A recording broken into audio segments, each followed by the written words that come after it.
Paramilitary forces के फौजी शहीद हो चुके हैं दोस्तों, शहीद हो चुके हैं।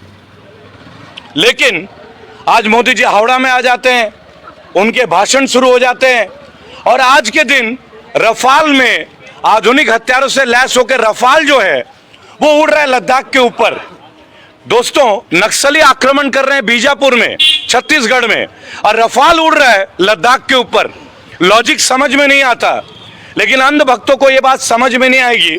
उनको ये लगता है कि अगर सरकार के विरुद्ध हम कुछ बोलते हैं तो हम हिंदुत्व के खिलाफ हैं या देश के खिलाफ हैं। तो क्या हिंदुत्व का मतलब अब ये रह गया कि जो भी बीजेपी कहे वही हिंदुत्व है क्या? मैं एक हिंदू हूं, अब मुझे हिंदुत्व का पाठ बीजेपी से सीखना होगा या आपको भी सीखना होगा? क्या ये जायज है? क्या ये सही है? जय हिंद, जय भारत। मैं रेबल सदानंद पति। इस वक्त बंगाल में इलेक्शन का दौर है और लगातार 1 महीने से ज़्यादा टाइम हम लोग यहाँ दे चुके हैं और आज बात करना चाहूँगा। पहले मैं बता दूं, मेरे पीछे की जो मूर्ति आप देख सकते हैं, ये शहीद खुदीराम बोस की है। बंगाल के क्रांतिकारी और भारत के क्रांतिकारी जिन्होंने बहुत ही कम उम्र में अपना बलिदान दे दिया था, बहुत ही कम उम्र में।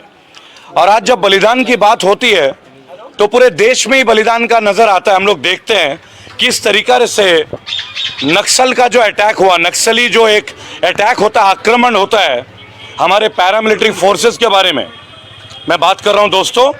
छत्तीसगढ़ बीजापुर मैं बात कर रहा हूं छत्तीसगढ़ के बारे में, जहां नक्सली अटैक होता है और 20 से ज़्यादा हमारे पैरामिलिट्री फोर्सेस के जो सैनिक हैं वो शहीद हो जाते हैं।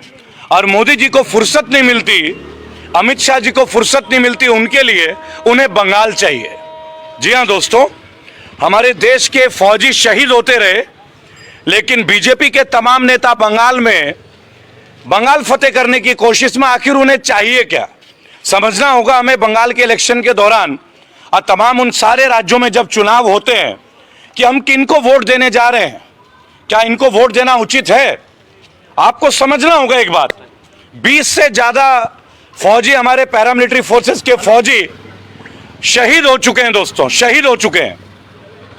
लेकिन आज मोदी जी हावड़ा में आ जाते हैं, उनके भाषण शुरू हो जाते हैं और आज के दिन रफाल में आधुनिक हथियारों से लैस होकर रफाल जो है वो उड़ रहा है लद्दाख के ऊपर। दोस्तों, नक्सली आक्रमण कर रहे हैं बीजापुर में, छत्तीसगढ़ में, और रफाल उड़ रहा है लद्दाख के ऊपर। लॉजिक समझ में नहीं आता, लेकिन अंध भक्तों को ये बात समझ में नहीं आएगी। उनको ये लगता है कि अगर सरकार के विरुद्ध हम कुछ बोलते हैं तो हम हिंदुत्व के खिलाफ हैं या देश के खिलाफ हैं। तो क्या हिंदुत्व का मतलब अब ये रह गया कि जो भी बीजेपी कहे वही हिंदुत्व है क्या? मैं एक हिंदू हूं, अब मुझे हिंदुत्व का पाठ बीजेपी से सीखना होगा या आपको भी सीखना होगा? क्या ये जायज है? क्या ये सही है? दोस्तों, जंगल में इधर उधर शव पड़े हैं छत विछत होकर हमारे पैरामिलिट्री फोर्सेस के लोगों के। भाई चुप थकते हो, है ना?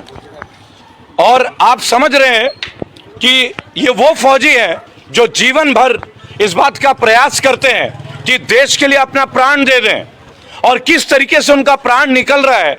और बीजेपी के नेता आके बंगाल के जगह जगह जाके प्रचार कर रहे हैं। इनमें इतनी शर्म नहीं है कि ये जाके छत्तीसगढ़ में जो अटैक हुआ है दोस्तों, 25 परिवार मायने रखता है। किसी के घर की जीविका, किसी ने अपना भाई खोया, किसी ने अपना बेटा खोया, किसी ने अपने पति को खोया, लेकिन शायद बीजेपी वालों के लिए कुछ मायने नहीं रखती। आज भी वो आके यहाँ ममता जी के बारे में बात करते हैं, चाहे राहुल गांधी के बारे में बात करते हैं।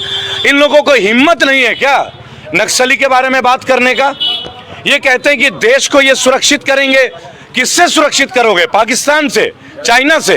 अरे पहले देश को सुरक्षित करो आंतरिक दुश्मनों से। हिंदू मुसलमान का विवाद बहुत हो गया, कहीं विवाद नहीं है दोस्तों। मैं बंगाल में हूं और बंगाल का ही जन्मा हुआ हूं, आपको समझना होगा। और बंगाल हूं तो बंगाली हूं तो बंगाल के हित की बात करूंगा। बंगाल में हिंदू मुसलमान नाम की चीजें नहीं होती, बंगाल में सब बंगाली हैं और हम लोग बंगाल की बात करेंगे। भूल बोलची कि ठीक बोलची? बिल्कुल सही बात। सही बोल रहे, गलत बोल रहे? सही है सर, बिल्कुल सही है। मेरे तमाम वीडियोस, अरे आज 5 मिनट नहीं चलेगा गाड़ी, क्या हो गया? 25 लोग शहीद हुए हमारे, उनके लिए 5 मिनट का समय नहीं है क्या? आपको समझना होगा, 25 परिवार ने अपना घर का सदस्य खो दिया है और पश्चिम बंगाल में आके बीजेपी बोलते हैं कि खेला होवे। खेला तो होगा, और हम लोग खेलेंगे, और बंगाली को खेलना आता है, और फुटबॉल की तरह बीजेपी को वापस गुजरात भेजेंगे और तसल्ली से भेजेंगे। भेजेंगे कि नहीं भाई? भेजेंगे कि नहीं भाई? भेजेंगे ना। थोड़ा कैमरे को आप देखिएगा। देखिए, मेरा एक बात कहने का एक छोटा सा तात्पर्य है। मैंने कभी जात धर्म के बारे में कोई चर्चा नहीं की, मैंने कभी हिंदू मुसलमान के बारे में चर्चा नहीं की, लेकिन मैं सरकार के उन पॉलिसीज के खिलाफ आवाज उठाता हूं, और उसी के ऊपर 27 बार की मेरी जेल की यात्रा रही, और 28वें बार के लिए मैं तैयार हूं, लेकिन मैं सर नहीं झुकाऊंगा। उसके कारण है, हम लोग बंगाली हैं, बंगाली कभी सर नहीं झुकाते, हम लोग सर कटा सकते हैं। मैं बताना चाहूंगा सुनील जी कि बंगाली सर कटा सकते हैं, सर झुकाएंगे नहीं।